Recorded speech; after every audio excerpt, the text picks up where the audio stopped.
Hey, it's episode 30 of Talk About the Passion. Hot-blooded. And yes, this episode is named after a Foreigner song. My guest today is Scott O'Dowd. Scott plays guitar in the Boston area band Cortez.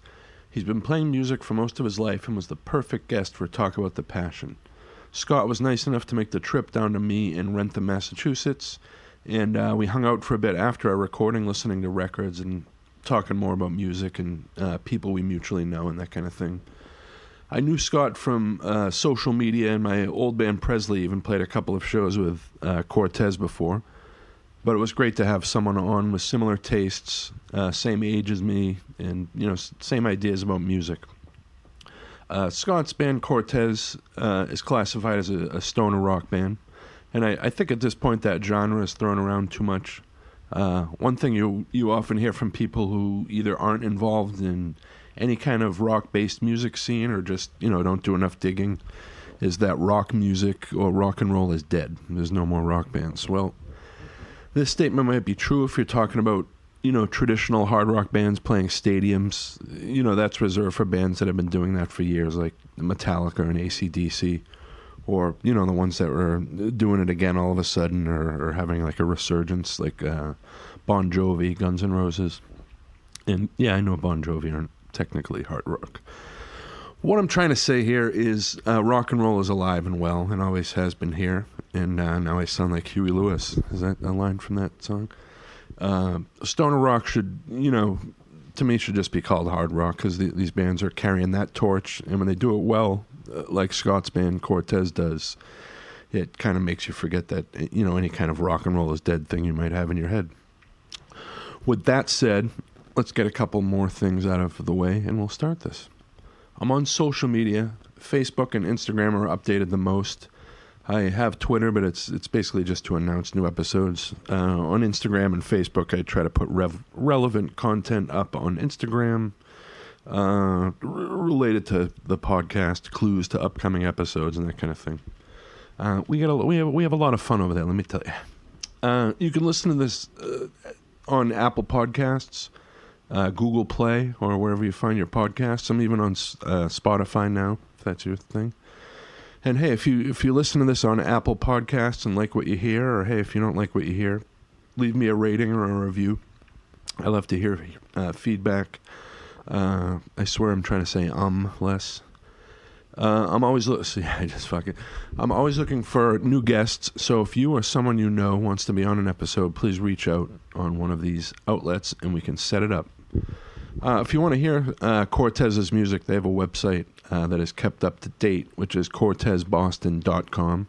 And they actually have a pre-order going on right now for a record called The Second Coming of Heavy, Chapter 9, which is a split with the band Wasted Theory. And there's information on the website on how to get your hands on that record. And again, it's cortezboston.com. So anyway, here we go. This is episode 30. Scott O'Dowd and I talking about music and, hot-blooded. Thanks for listening.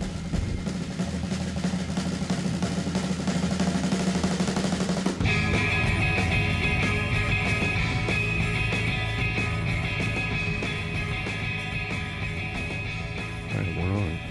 So I'm here with Scott O'Dowd. That's how you pronounce that, correct? It is, yeah. Yes. Nice Irish boy. Yeah. How you doing today, man? I'm good. How about yourself? Good. Thanks for coming down here. No problem. Thanks for having me. Sure. Where did you grow up? I grew up on the South Shore in Whitman, Massachusetts. Okay. It's next to Hanson, next to Abington, Weymouth. Yeah. It's a population of like 15,000 people. It's boring. Yeah. I left there when I was 18, and I very rarely ever go back. Yeah. So what did you do there for fun as a kid? Nothing. We did a lot of building tree forts. Yeah. BMX biking, as soon as we were able to like get bikes, that was like the ticket to freedom. I was all right, Ma, I'm going to Mike's house, and then we'd ride like 10 miles away. Right. Go to like buy Dragon magazines at a hobby shop or something stupid like that. Eric Fuchs. Yeah. Did you play D&D? I did briefly, for a couple of years when I was like 12 or 13. Yeah. All my friends did, and then it didn't really last very long. But yeah, I've been buying the books again, but I don't really I kind of played for like 2 or 3 years, and then I discovered like guitar, and just, I think music was better. That was sort of the same thing with me. I mean, I've always found like the idea of games like that fascinating, and I like the lore behind them. But same here. I'll just watch Game of Thrones nowadays, I guess. You know? Yeah, you had to get that feel. And then skateboarding was a big thing too. Yeah. I got like some, I don't even remember what it was, like not Nash, but some like cheapo like fiberglass skateboard from the 70s, you know, and a couple of my friends had those, and we lived on a hill, and we would just go to the top of the hill and bomb as fast as we could down the hill. So that was about it, really, for fun. Did you get into music early on? I did, actually. My father was a Vietnam vet, and music was really important to him. Okay.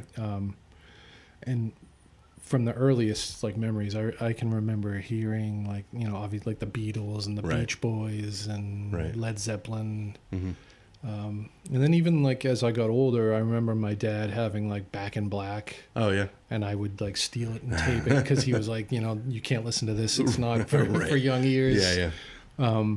And you know, he had, even now he's got pretty good taste in music, although he leans more toward like blues and things like that. But he was into reggae, and he liked ska, like original Jamaican stuff. And nice.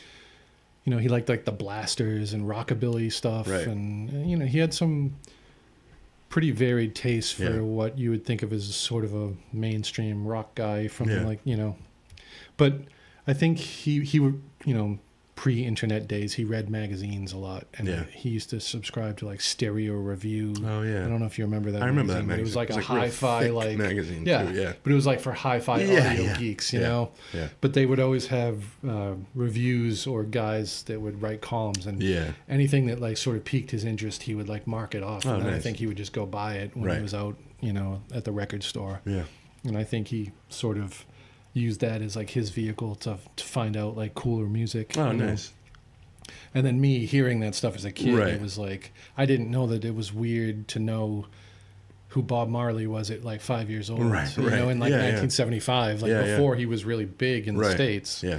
You know, I remember distinctly like me and my friends being outside and having like someone having a little transistor radio, and I Shot the Sheriff came on. It was Eric Clapton, and I was like, That's a Bob Marley song. And my friends are like, what are you talking about, Bob Marley? This is Eric Clapton. That's funny. And I was like, no, it's Bob Marley. And like my friends had no idea who that was. Right. You know, and everyone thought I was crazy. Right. You know, and I was like, I know, I swear. Well, the concept of like an artist covering a song. Yeah. It's probably like weird to younger kids. Yeah. It was definitely funny, you know, but like those are like really early memories of like music. You know, I couldn't have been more than 5 or 6, you know. Do you have memories of any like record that first, like the first time you heard it, like hit you like a ton of bricks? There's a couple. But which ones would those be? To quote Bob Marley, right? Like one good thing about music, when it hits, you feel it. But there was one when I was young. I remember hand-me-down records that my dad had given me. Like he maybe had better copies or whatever, and one of them was like the White Album, and then Magical Mystery Tour. And I remember, I think it was on Magical Mystery Tour, the song Hello Goodbye. Yep. And I remember bringing that into school for like show and tell, and like playing that song. Oh, wow. And that's like one of the first ones that really I remember. And then later, when I was a little bit older, this would have been like probably 78. So I was like 8 years old. Yeah. I remember like sneaking, listening to the radio, like either like early morning when I first would wake up, or late at night, you know, or late, like 8 o'clock at night. Right. You listen to like Dr. Demento or something, you know, and like try to sneak it under the covers. Yeah. But I remember... it was like Sunday nights or something. Yeah. That was always on. I distinctly remember hearing Hot Blooded by Foreigner, and I don't know what it was about that song, but I loved it. Yeah. And it was just like, I have to have this. Yeah, I begged my mother to like buy me the 45, and she did, and I played that thing every day for years. Do you still like them? I can get with some of them. Yeah, I like some of their early, like their late 70s stuff. You know, for what it is, classic rock. Yeah, you know, I mean, I don't underrated classic rock band. I like a lot of that stuff, especially as I get older and I don't really care what anybody thinks about what I like. I'm like, yeah. this brings me back to a time when I was younger and I enjoy it for, for what it is. Yeah. But I don't generally have the nerve to crank up, Hot Blooded when I'm driving down the road these days. But, but every once in a while I will, and then you like pull up just next every to a once car in a while. full of teenagers and you're playing, fucking Def Leppard, Foolin', and you're like, okay, slow that down a little. Fooling's a little better than Hot Blooded. Yeah, that's true, definitely. So that one hit you. So Foreigner, Hot Blooded. And like I said, I think it might have been the guitar riff in it. Yeah, but I really don't know. I mean, who knows in the mind of an 8-year-old what really gets you excited about music, you know? But Magical Mystery Tour too had the crazy cover and all the pictures. And it had all the and I didn't know that there was like a TV special. I think it was a TV special. Oh yeah, it wasn't a movie. Yeah. So I just thought those pictures were insane in the book, and I was like, "What is this?" Yeah. Yeah, it was a weird look into that world because that was probably the first. I think that might have been the first one I kind of got into that I got from my dad's collection because I think the earlier ones seemed more mature, maybe just because it was like like with the Beatles, just had their faces, and that was like the first one I remember seeing. Like, wow, this is colorful and it's funny because, like I said, the first ones I remember hearing were the later like psychedelic ones. You know, so that to me was like, oh, this is the Beatles. Yeah. And then I heard the earlier songs a little bit later, and I was like, oh, that's really different. Yeah. But I like it. Yeah. Do you remember what your first concert was like for rock? Yeah. Well, Sha-Na Na. Oh, yeah? At South Shore Music Circus, maybe in Cohasset, I think. I don't know, but that's the first, like, big thing I ever saw, and that was with my parents, because we used to watch the TV show. Oh, yeah. The 50s nostalgia thing. Oh, yeah. But first concert after that, like, that I went to on my own, I think... it was either Iron Maiden on the Power Slave tour in Worcester, or it was Dire Straits, Money for Nothing, that era. Yeah, I don't remember. I think Power Slave was '84, so I think that might have been the first one. Nice, but they were right within like a few months of each other. Yeah, of course. Nice. And so when did you start playing an instrument? I think, again, my dad had got an acoustic guitar and wanted to take lessons. And I think I went as well to take lessons, and we did like back-to-back lessons at this little music store down the street from our house. And it was literally like, melodies to Beatles songs or like Volga Boatmen, or like these like weird like old traditional songs. And I remember I hated it. I was like, this sucks. I don't want to do this. Right. Because I wanted to like plug in and make noise and be Angus Young, like right off the bat. Yeah.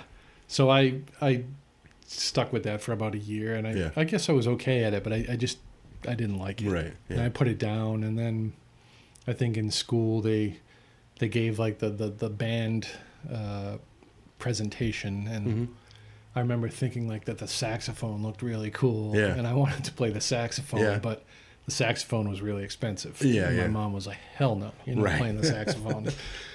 Then I remember thinking the trombone was cool because I specifically remember that the guy demonstrating, and he knew his audience, took the mouthpiece and was like making like fart noises and helicopter sounds with the mouthpiece. And I was like, that's it. I want the trombone. Yeah, exactly. So I think I played that for 6 months. I was like, this sucks. I don't like this either.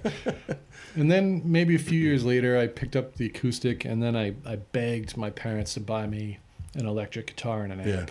I think I was around 14 when they finally relented. Oh, yeah. Okay. And that was it. I've been playing ever since. Yeah. And who were your early influence, like, or favorite guitar players when you first got into it? Definitely Angus Young, like you said. Yeah. Man, that's a tough question. Now that it's like there were so many, and yet I can't think of anyone specific. I know Angus Young was huge. Were you a Kiss guy as a kid? It was funny. I remember Kiss in the 70s, but I wasn't a huge Kiss guy at the time. It was later that I was like, after they went hair metal, and I was like, this is atrocious. But then I went back and really listened to the earlier stuff, and then it really clicked. So yes, but Ace was never an influence on me, just because of the order that I listened to his stuff. Of course. I'm going to say it was probably like bad hair metal guys like George Lynch from Dokken and like dude from Night Ranger, Randy Rhoads, Tony Iommi. Yeah. Because Black Sabbath was always sort of there, whether I realized they were always one of those bands like. For the longest time, I didn't own any of their records, but all my friends did. And because of the Ozzy solo thing, and him doing like all the Sabbath songs on his solo record, it was always kind of around.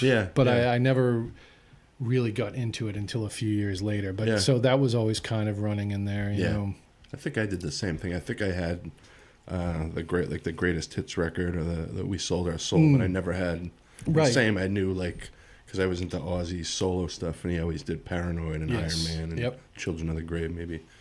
And but I never actually dug into those albums till later. And I remember specifically like listening to Live Evil, the Dio record, and really liking that. I love that album. Yeah, and you know what? I've gone back and listened to it recently, and it's pretty. It holds up pretty well. Yeah, I like how he does the Ozzy songs on there. I think the ones he does. I've heard other recordings where he sings some songs and they don't work as well for his voice. Yeah, but the ones that work, like NIB, sounds amazing. War Pit. No, what's the one? Oh, this when he does Black Sabbath, it's a little too much. I think Ozzy does that one better. This is a tangent, but have you heard the? Speaking of other singers and on Ozzy, have you heard the any of the live stuff from the Born Again? I was just gonna say with Ian Gillan doing War Pigs, especially when he's just screaming it's amazing. Yeah, the Children of the Grave, I think he did pretty good. He did. There's a good quality available bootleg from when they played in Worcester from that tour actually.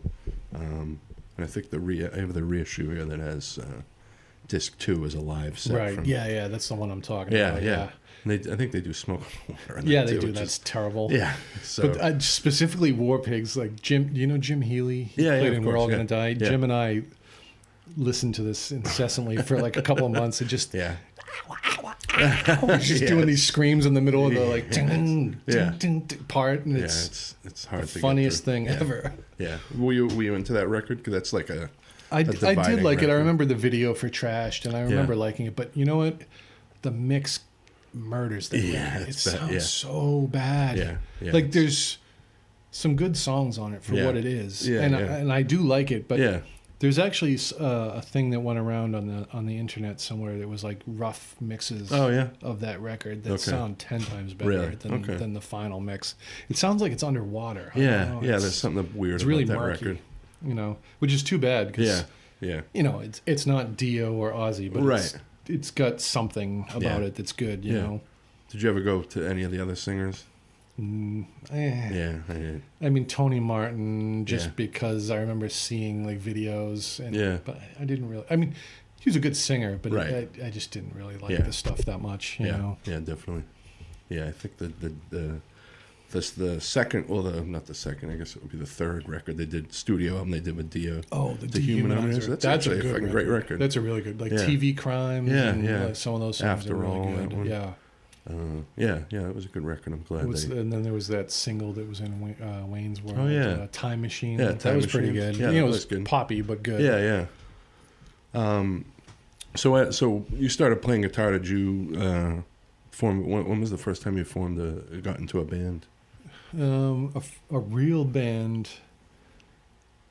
It's hard to say because we had all the, I should say me and friends, sometimes other people who didn't even play instruments, but we were like dreaming of starting a band, when you're 14, you talk about it in like homeroom or whatever. Yeah, you got a logo. Yeah, I think like we did it. It was, the band was called Zephyr.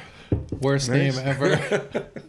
And you can imagine what the logo looked like. It was horrible, but like we were like, we were ready to do that. Yeah. And it was like I said, this was probably like 83 or something, and it was like Dokken was like we're gonna sound like Dokken. Yes. Thankfully that never came to pass. Yeah. And then like a year or so later, 2 years later, after I sort of discovered like punk and like thrash metal and was getting into like edgier music, I met a guy in school and we tried for the longest time to like put a band together, and it had different names, and Yeah. it was always like him, me. So it was a singer, guitar player, and then there was at various times like a bassist or another guitarist, but we could never find a drummer. Drummers were the hard thing to find. Yeah. Let alone a drummer who knew how to play punk rock. Yeah. Not that it's hard, but it was just not norm. Yeah, of course. You know, so it was in a school of like, 1,000 people. It was hard to find like a guy to play drums in a punk band. So there was all these like rehearsals and like songwriting, but it never came to fruition. Yeah. And I remember we had a like a high school variety show, where there was like someone would go on and juggle, the cheerleaders would go on and do a dance, and like we were like, we're gonna get a band and we're gonna play some songs and we're gonna like open these people's minds.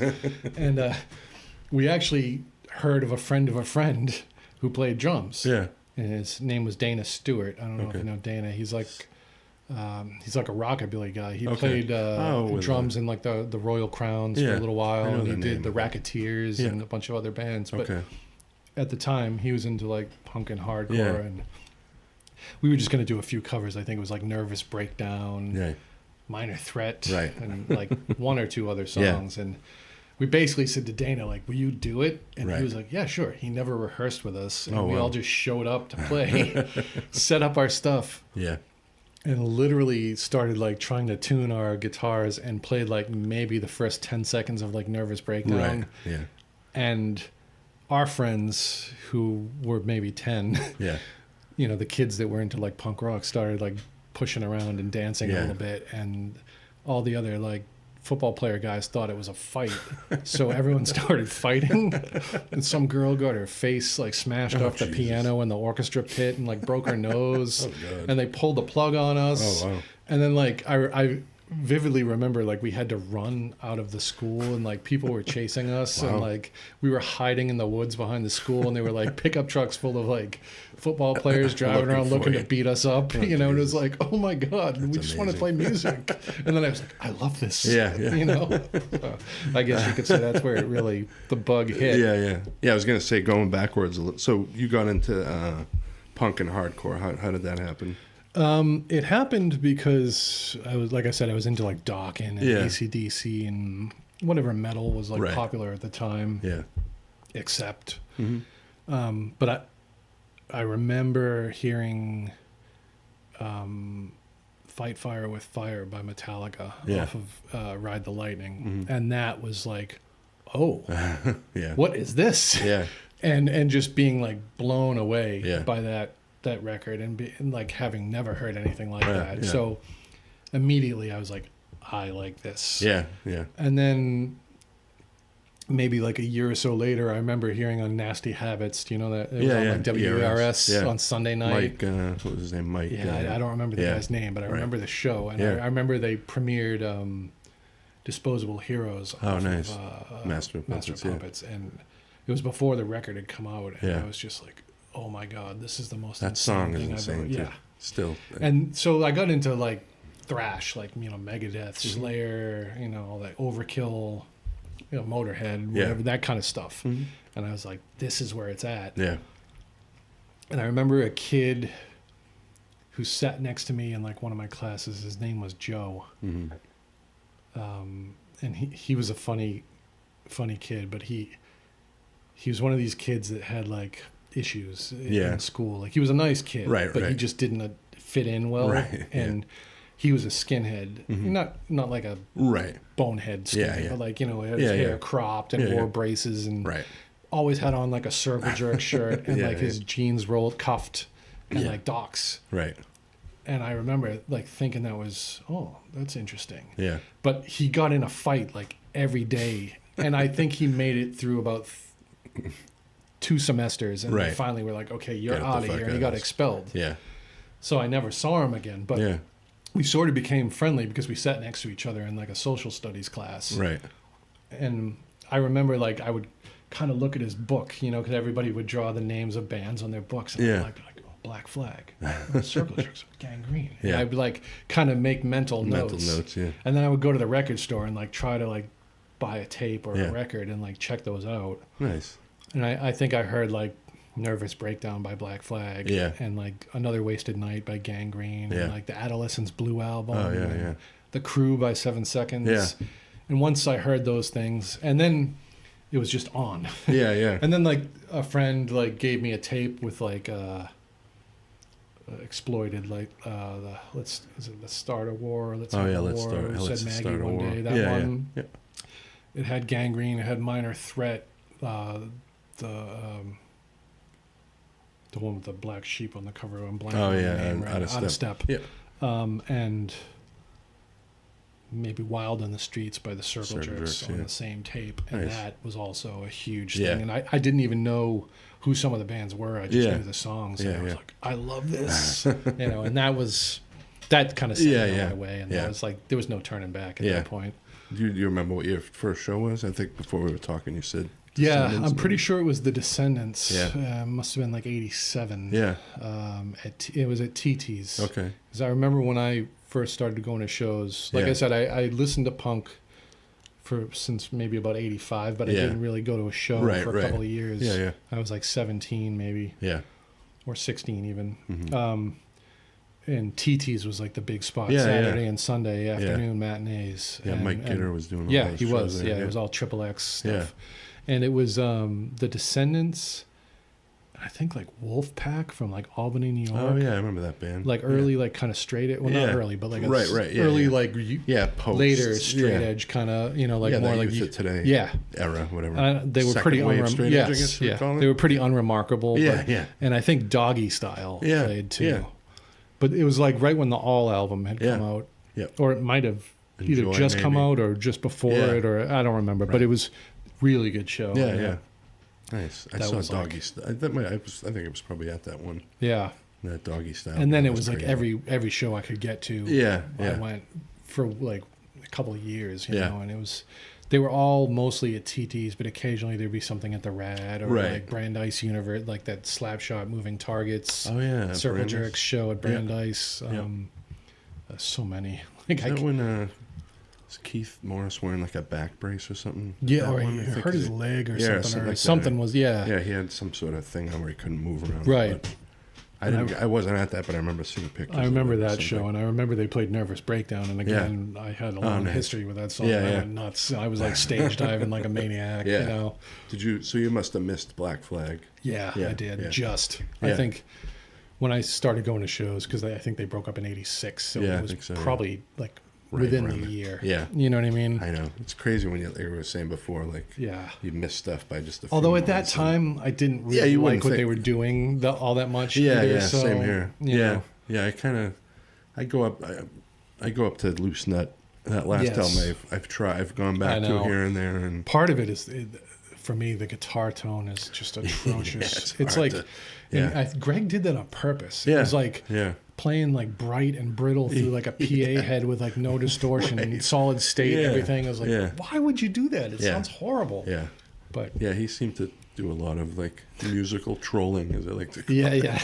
Because I saw them maybe twice, and each time they would bring their own bands. Like I remember seeing them with St. Vitus. Mm-hmm. Oh, yeah. And at the time I was like a hardcore kid, so Yeah. St. Vitus to me, I was like, this is People the were like worst throwing fucking beer thing. cans at them, right? Yeah. Now I like kick myself. Oh, I'm like, yeah. I saw St. Vitus With and Rieger's singing too. Yeah. exactly. But Yeah. I don't even. War is Our Destiny. That Yeah. song. I remember the first time I heard that song. I was just like, yes. Yeah, yeah.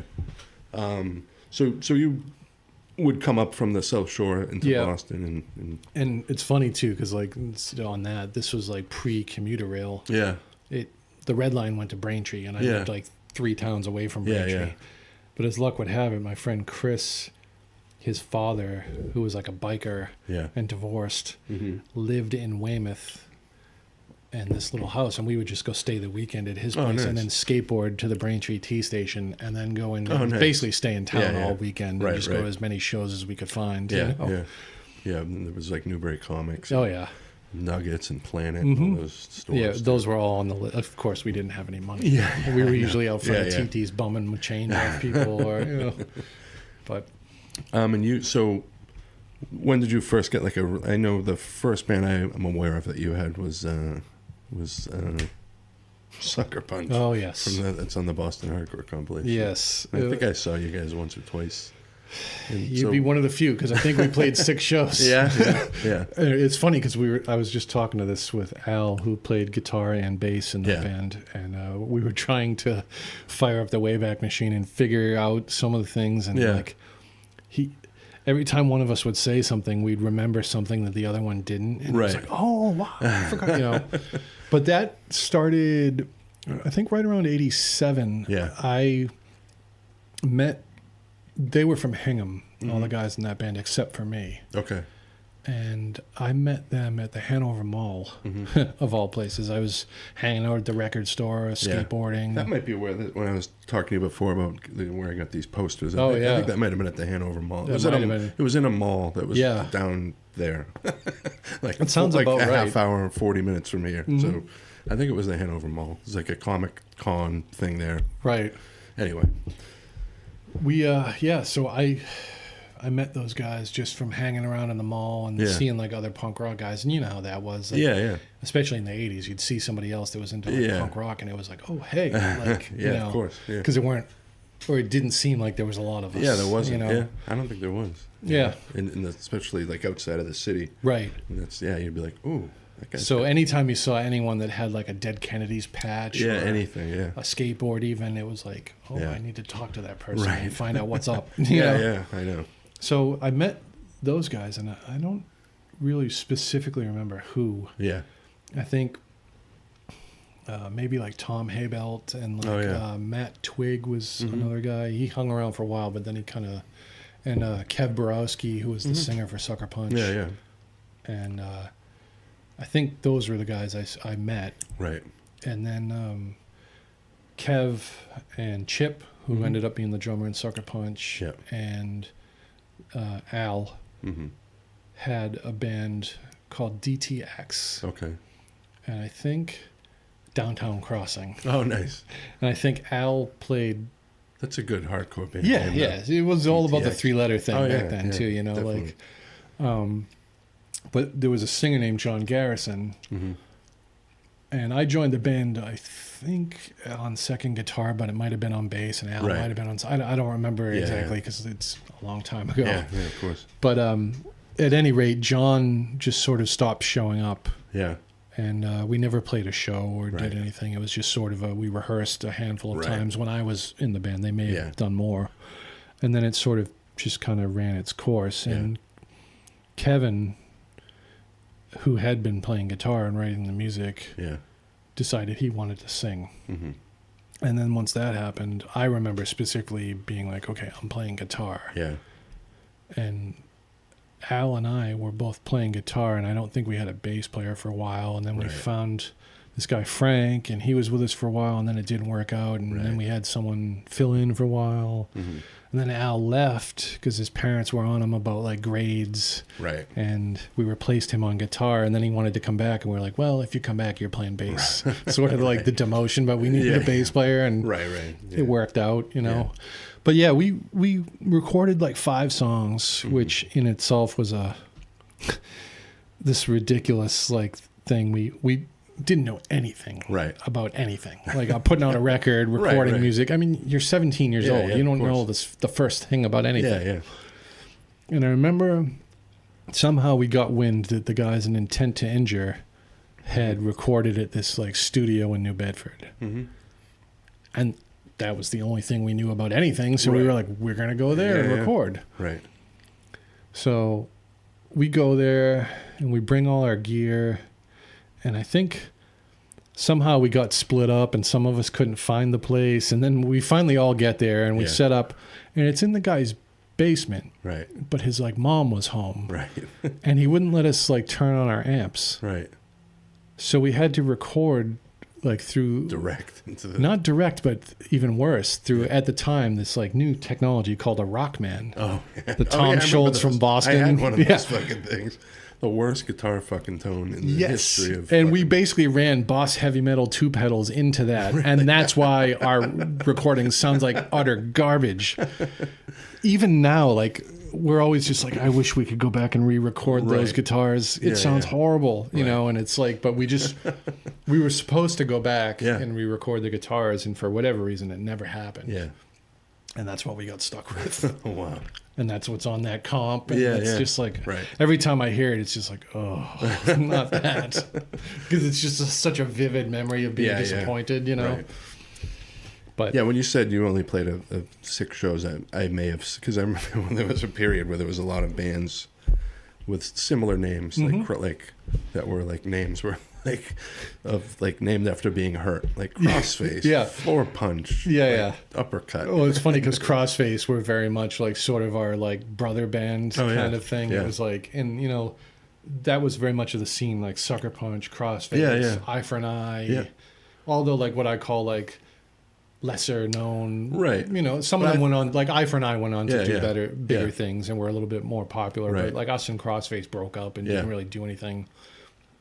But we were like the kid bands, you know, the guys that were like, let's get out there and do this. I'm young, I've got energy. Let's, I thought that was a cool music, era of hardcore. Though. Like, and there was the North Shore bands, like well, I don't think Kingpin was North Shore, but Third Degree. And I remember those bands too. Said and Done, and there was that whole. And then like Worcester, there was like Backbone, which was Aaron, who went on to be in Bane.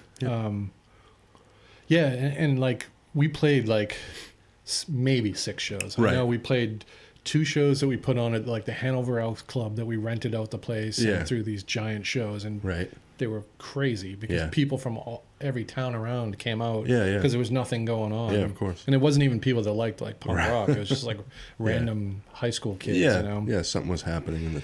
And we played at like Bunratty's and opening for like Murphy's Law. Oh, nice. And we played, I think, at Bunratty's again with like Raw Deal and Wrecking Crew maybe. And we played at Ground Zero in Cambridge, which is the Phoenix Landing, but it was only open for like 6 months or a year. Yeah, Ground Zero. I saw Rollins do spoken word. Once. I remember there was a bunch of TVs all around in there, and they were like showing like Static. And it was like kind of like gothy, a goth sort of. Usually, I think. And we played with Backbone out in Worcester at Quinsagamon Village Community Center, and our last show like at a cafeteria during the day at like Emerson College.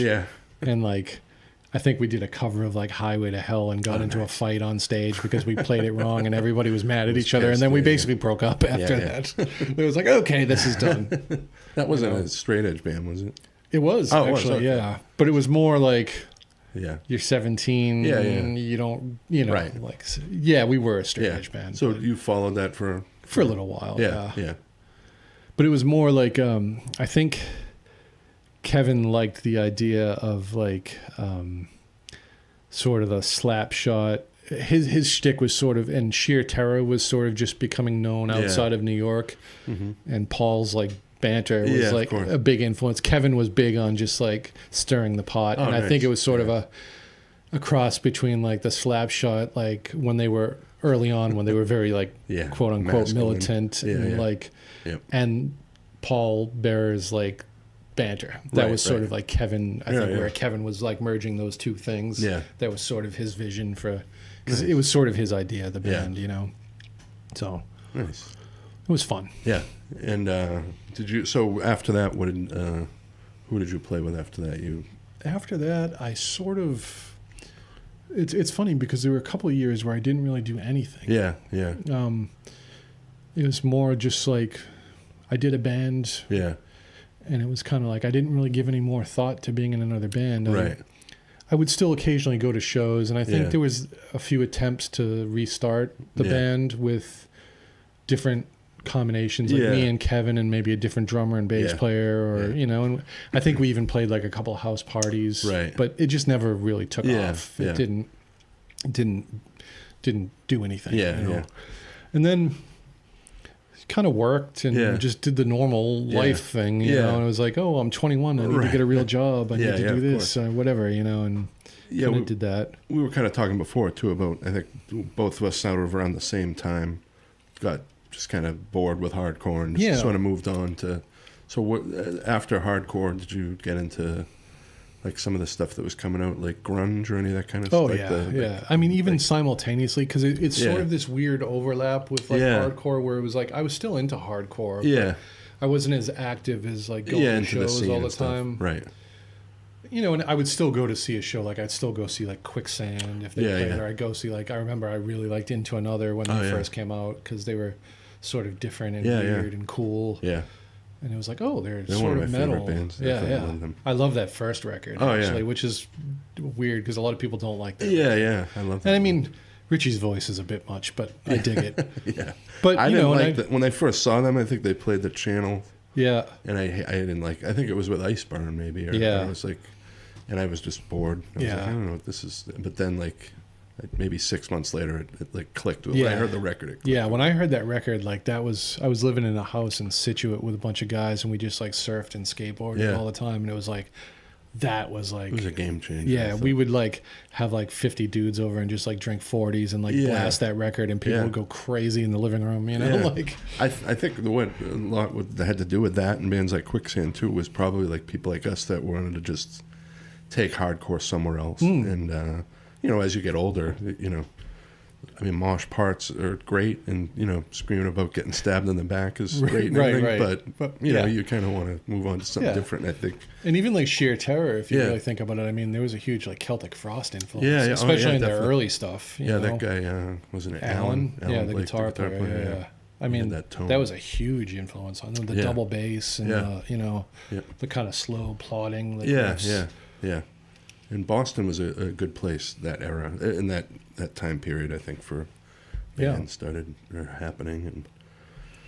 And so that was kind of one of those, like, I was just sort of not bored, but just not as into it as, you know how like you have ebbs and of course, flows with things that you're into. Sometimes you really like it for a while, and then you maybe not as into it, and then maybe you get back into it again. Then I think I ran into Al from Suckerpunch. He went on directly after Suckerpunch, and him and Chip, the drummer, and Tom, who was always like our like roadie, always with us, formed Berserker. And their thing was like they wanted to take like hardcore and Slayer and like put the two together and just like be as brutal as possible.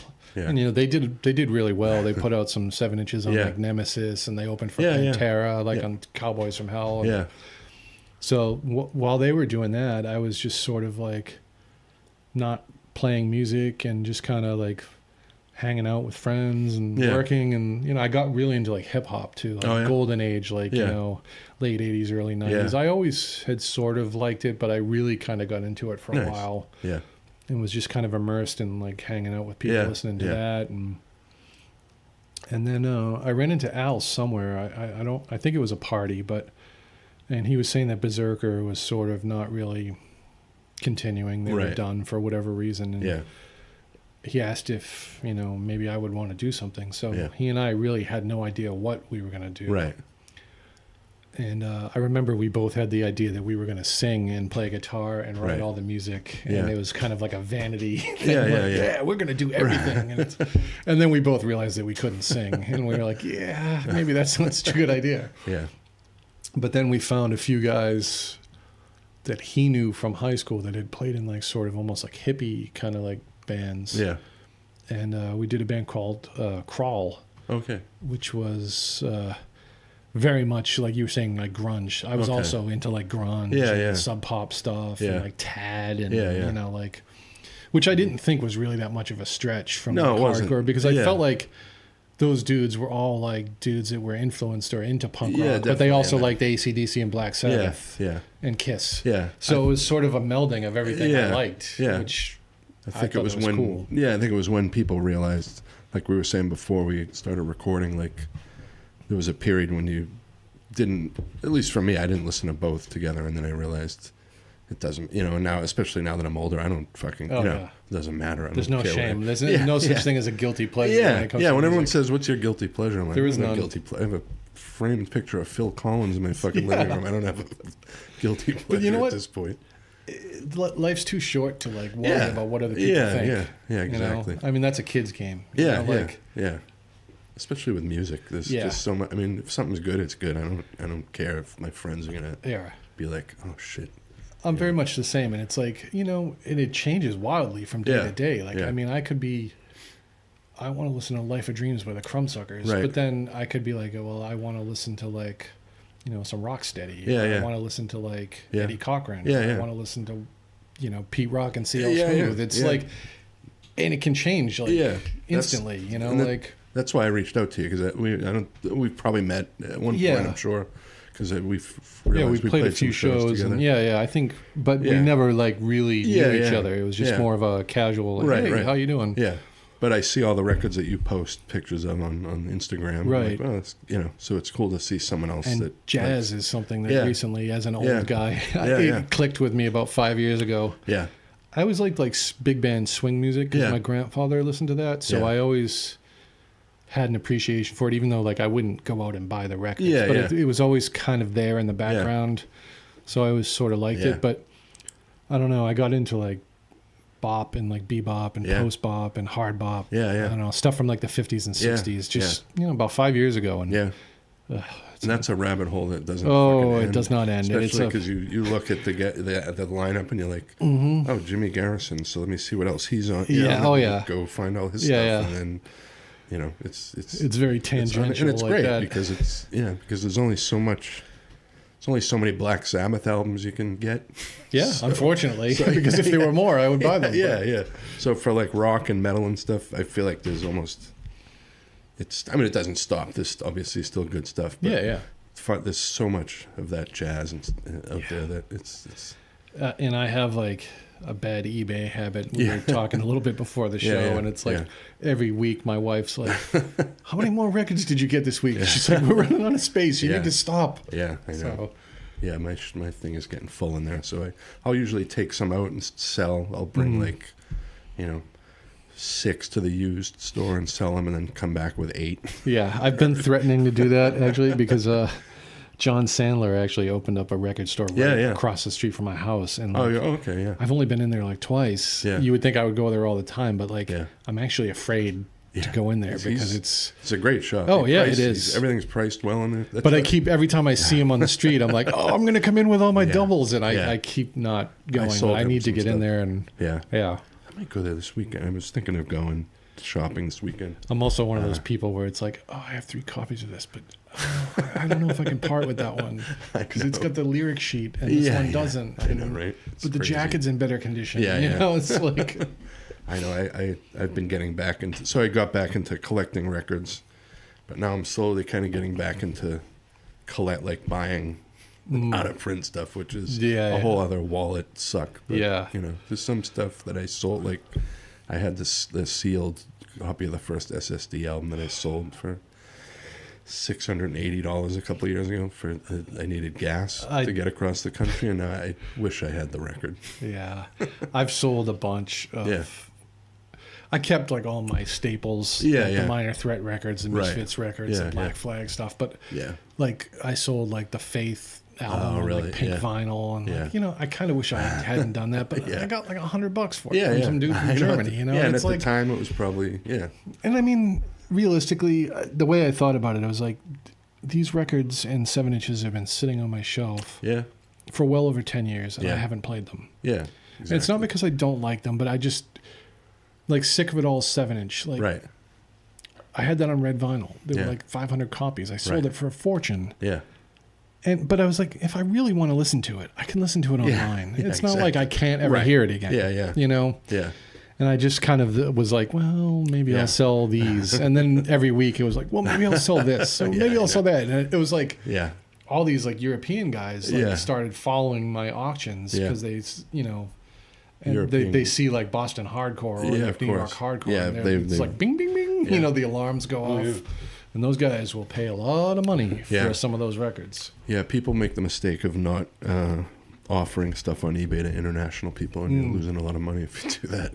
It's kind of a pain to ship stuff sometimes. Well, it is. It's expensive. But you know what? The guy that's going to drop $100 on a Sick of It All 7-inch will also pay $20 or $30 for shipping. Yeah, exactly. Yeah. So that was a big tangent. Sorry.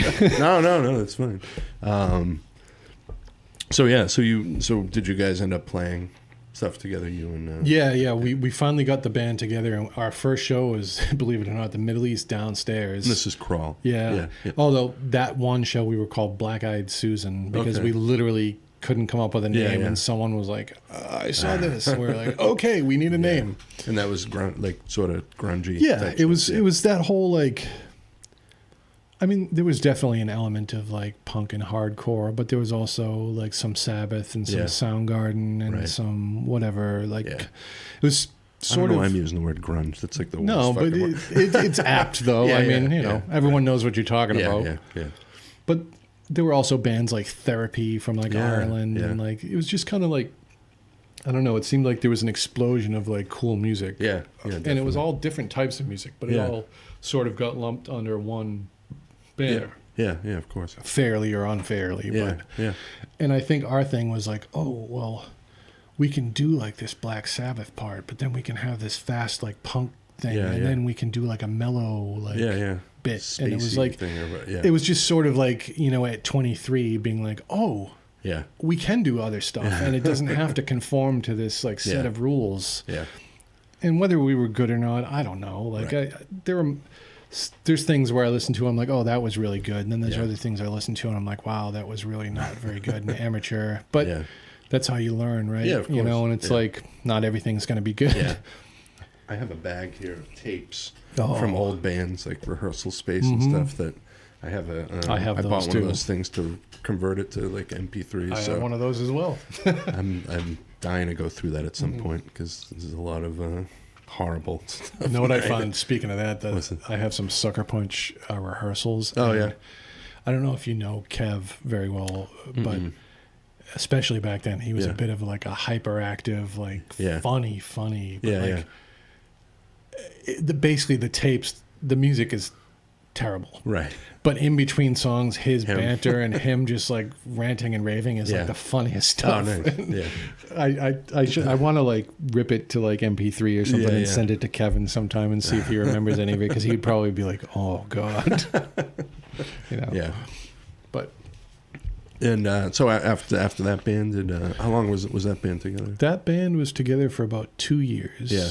And it seemed like Al had a relationship with Chris Porter who booked at the time the Middle East down, and we got so many good shows. Like we opened for like DI, we opened for like Greg Ginn. Yeah.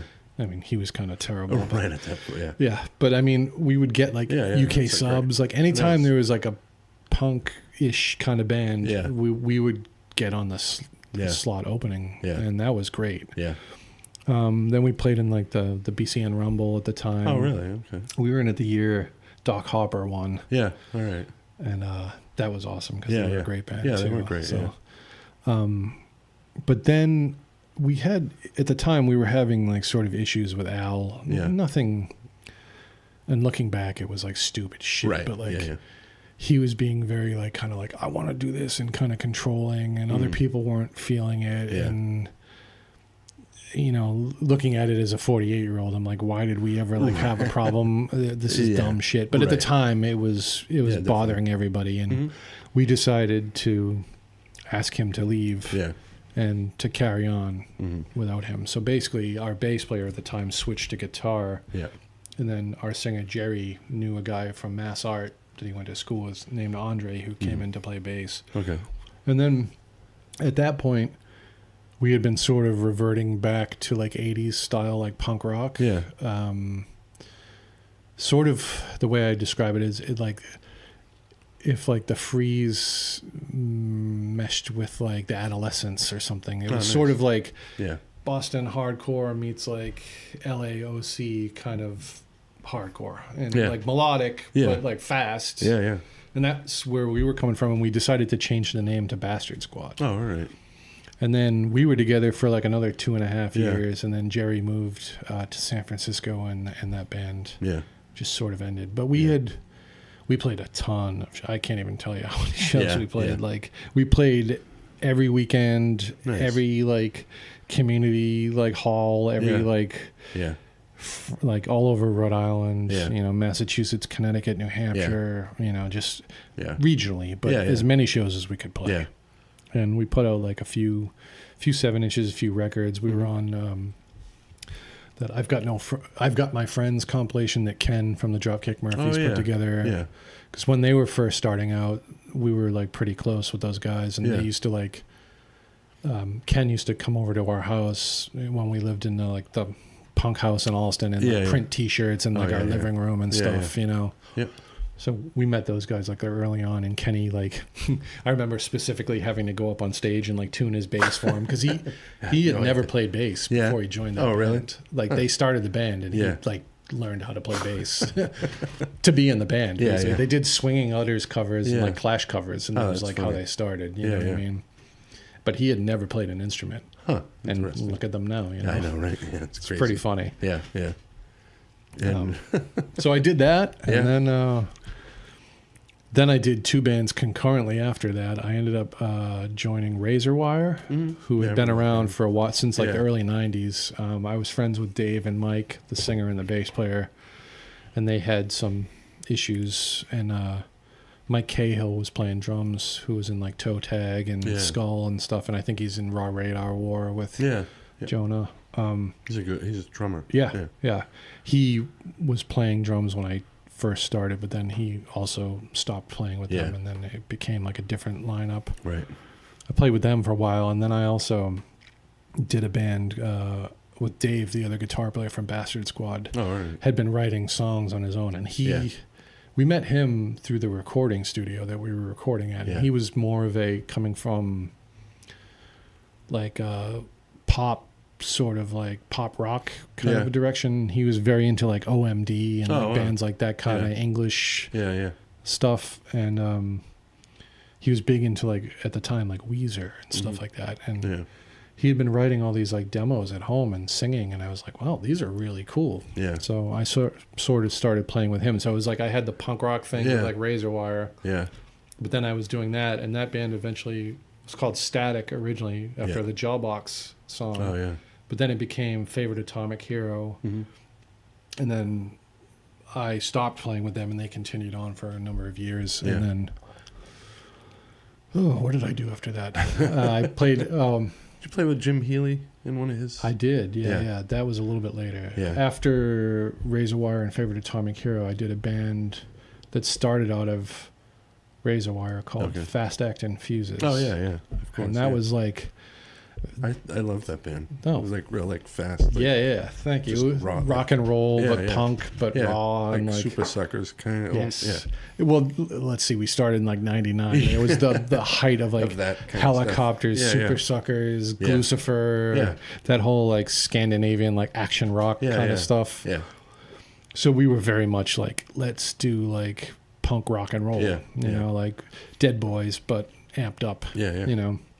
And that was fun because it was Andre who had been in Bastard Squad with me.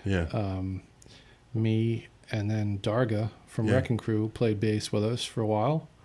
And Kev from Suckerpunch had come back to sing with us. And we were together for a couple of years, did a record with them, and then we had like a major like lineup upheaval where like half the band left and it was just me and Andre, and it was like, do we want to start over, or do we want to just like put new people in the band and keep going? And we decided to do that. And then I think we sort of over time developed into almost like more of like a stoner rock sort of a thing, because we were listening to that as well. Also listening to like a lot of alt country at that time, but that didn't seem like the right direction for us to take. You know what I mean? So I love that stuff, and I always wanted to play it, but part of me was like, I don't know if I could play it. Like, I'm not. That's just not my bag of tricks. Doesn't there's certain align things well like, with that I love, but that I won't do. You know, like I remember a couple of years ago, I was at an Adidas outlet, and I for years I always wanted one of like the same zip up thing that Harley Flanagan fucking Run DMC, and I put one on, and I was like, no, you're 46. This isn't going to be, you're not going to look, you know. So there's certain music too where I'm like, I don't think I could do jazz. I definitely could not do jazz. I can tell you that. I don't have the skill set for that. I'm no Wes Montgomery. Or Grant Green or whoever you want to. So Fast Actin' Fuses. We did that, I think, from 99 to like 2006. And then at that point, Andre moved to Texas. And it was sort of like I was the only original member left, and I was kind of like, yeah, it's not really, it needs to stop. Yeah, yeah. So I stopped, and for the first time since I was like 23, right when I started Crawl, I wasn't in a band for maybe 3 months. Oh, well. I had no idea what to do with myself. Being in my 30s at this point and just being like, what do I do? Yeah.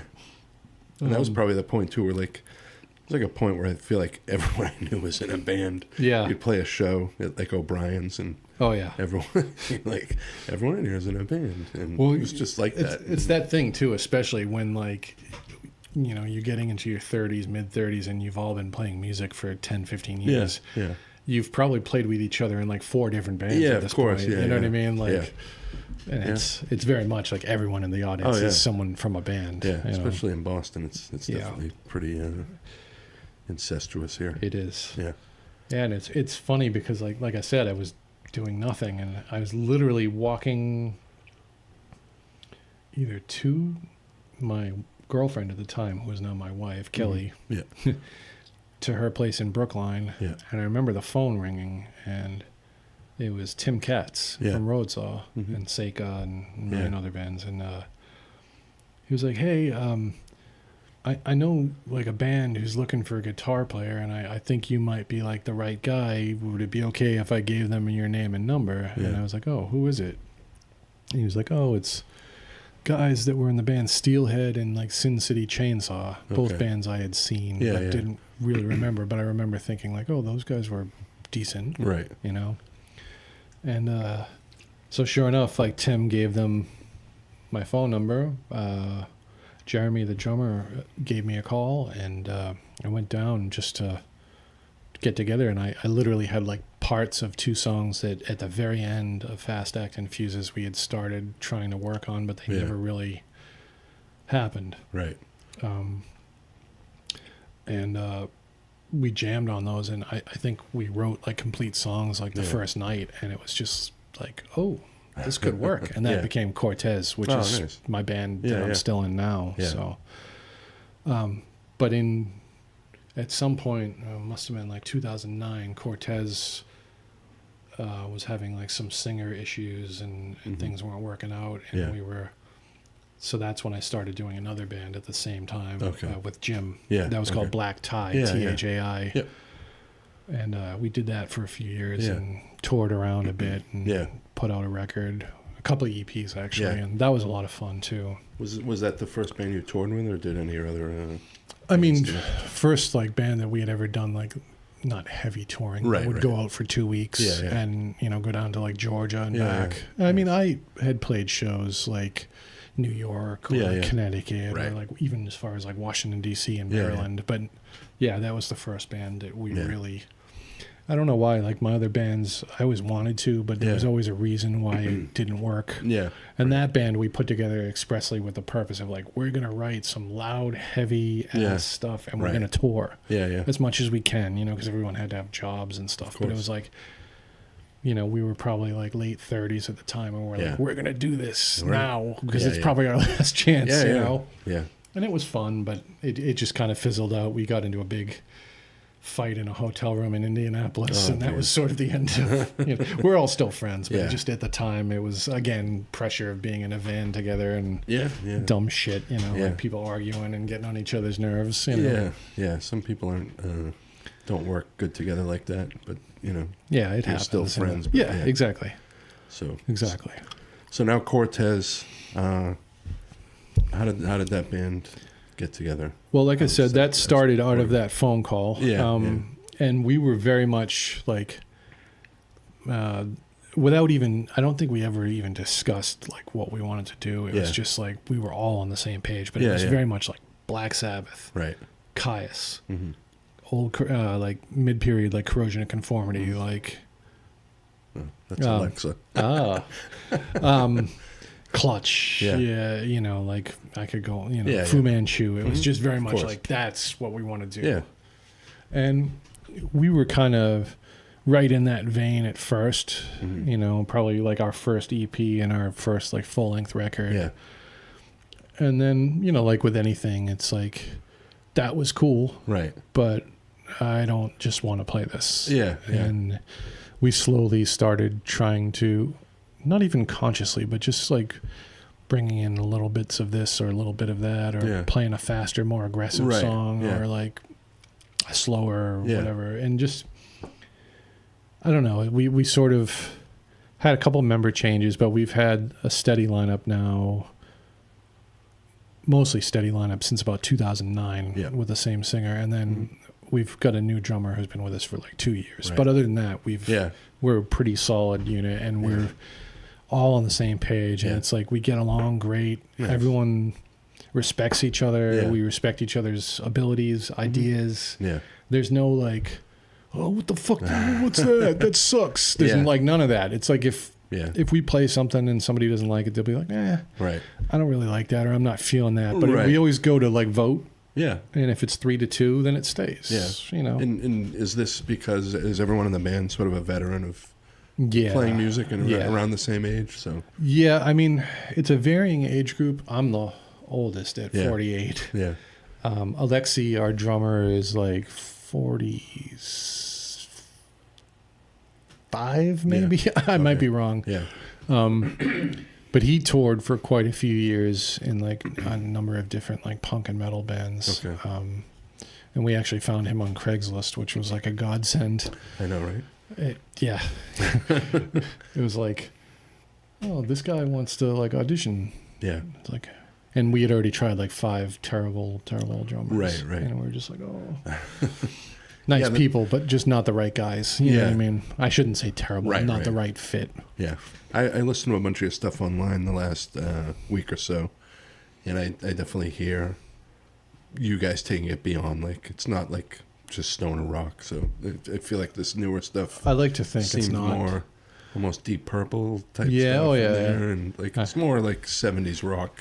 Yeah, which I mean, well, it's funny because that is, to me, that is stoner rock almost. I mean, stoner rock is just an updated version of like 70s rock, right? Easy Big Top, or whatever. Deep Purple or Atomic Rooster or whatever. Like you know, if it's just Sabbath Cactus. Volume 4 over and over, then it's, I don't know, it gets kind of boring. Well, and then I guess there's also like we've been trying to incorporate like some speed into it because the problem, and we play a lot of these shows, and not that any of these bands are not good or bad or whatever, but it's like when you play a festival of like, you know, 10 or 12 like stoner rock bands, everything is in the same like groove and the same head of course bobbing, and it's like, while it's good, it gets tedious. Yeah.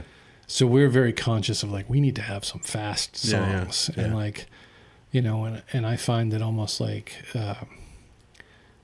new wave of British heavy metal is like sort of like, you know, Angel Witchy. Motorhead. I mean, I know Motorhead's technically not, but Motorhead, or like, you know, some faster kind of double bass paced, you know, or even like some of the faster like Accept kind of stuff. Yeah. And, I mean,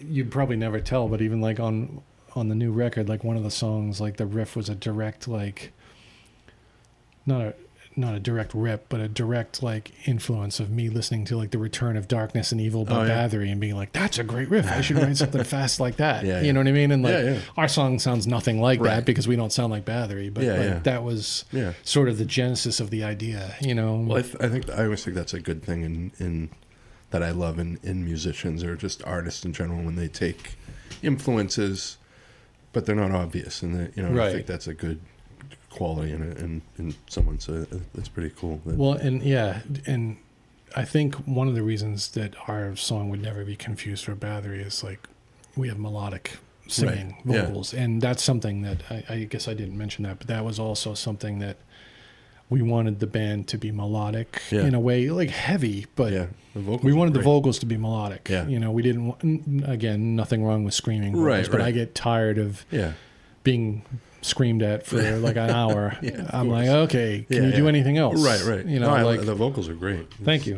Matt would be very happy to hear that. No, that was one of the things and that's another thing that stands out. I think when you have a good singer, it just puts you, I think, just above, because anyone can fucking scream. Right. And when you have a good singer, I think it could fit in with, you could play a festival with Grand Funk. Nothing wrong with that. You're right. Get all shirtless. Yeah. Well, nobody wants to see that. And that, that's the thing with this band too, is like I count myself lucky that I get to go play with these guys, because I look around and I'm like, oh wow, we have like an absolute beast on drums. Yeah. We have a maniac, like amazing bass player. Yeah. We have a great guitar player. Yeah. And I'm not talking about myself. I'm talking about Alistair. We have a great singer. And I'm always like, I'm the poor schlub bringing up the rear here, but this is great. Yeah. Do you ever do lead stuff or you mostly? Yeah, well, we actually trade off.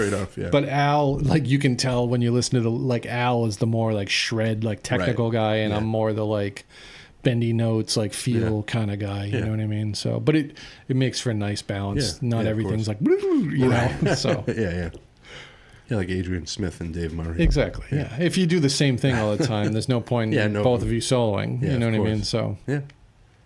Nice. And also too, like being like the punk rock guy, like guitar solos for me were sort of an afterthought for a long time. Yeah, definitely. No, I hear that. So yeah. So do you ever play any other, like do you have outlets for music that you would want to do? Like I know we were just talking about, like, you love different genres of music, and I don't think you would attempt it, but do you ever feel like you could do another outlet of music that isn't like heavy based stuff? Acoustic based or? Yes and no. Yeah. I don't have the time, unfortunately. Right. Being 48 and working like full time and having a wife, and it's like the time to devote strictly to music is not what it used to be. Right. But yes, I always have these ideas, like I want to do a one man. Oh, this is not less, right. But it's more. I want to do like a one man black metal project, or I want to do like weird, like kind of lounge exotica sort of music, with like tape loops and stuff. And these are like ideas that are there, but I have to admit, I've bought like some home studio stuff, and like I don't like trying to do things without a drummer. Right. And when I sit down with like a drum program and I get frustrated very quickly, because like I'm not good at translating like a riff into a drum beat or vice versa. Yeah. And like when I find like a good drum beat for like what I'm playing, it almost ends up to be more by mistake than by design. Yeah. So if I sit down to do something and I don't hit on a good drum beat that works with what I'm doing, I get aggravated and I just am like, and I like, and I throw it down. Right. So I have good intentions to do all these other things, but the fact of the matter is they very rarely come to fruition. Yeah, of course. So. And sort of to wind down, if people want to get Cortez music, how can they do that? You guys have a Bandcamp page. We do have a Bandcamp page. It's Cortez Boston, all one word, .bandcamp.com. Okay. And that has all our albums and 7 inches and whatnot on it. And it's updated pretty. I think I saw this, recent stuff on there. Yeah. We're actually supposed to be next month. We've got a split 12-inch coming out on Ripple Music. Oh, really? With a band from Delaware called Wasted Theory. Oh, nice. They Ripple, I don't know if you're familiar with the label, but they do a lot of like kind of stoner rock stuff, psychedelic stuff. But they have a series, and ours is going to be chapter 9, called The Second Coming of Heavy, where they take a 12-inch and pair like 2 bands, and they each do like 3 or 4 songs on the side. Oh, cool. So we're doing that with Wasted Theory, and it's supposed to come out in September. Nice. But I'm not 100% positive on that, because things like that always change. But I think I'm going to start putting these podcasts I've been recording out in September. So cool. Yeah. So well, thanks for coming down and doing this for me, man. It's awesome. This is great. Thanks for I had a having lot of fun. I know it probably came across because I tend to rant, but no. Another thing I'm trying to do, because I love doing these interviews. I don't like to call them interviews, but these conversations with people about how they got into music. But moving forward, I'm thinking of doing some episodes that concentrate on maybe one artist or or something like that. Sure. So I might have people come back if they want to do it. Let's talk about I'd always be down for that. I can talk about music anytime. Yeah, awesome, man. Thanks for having me. Yeah, thanks, man.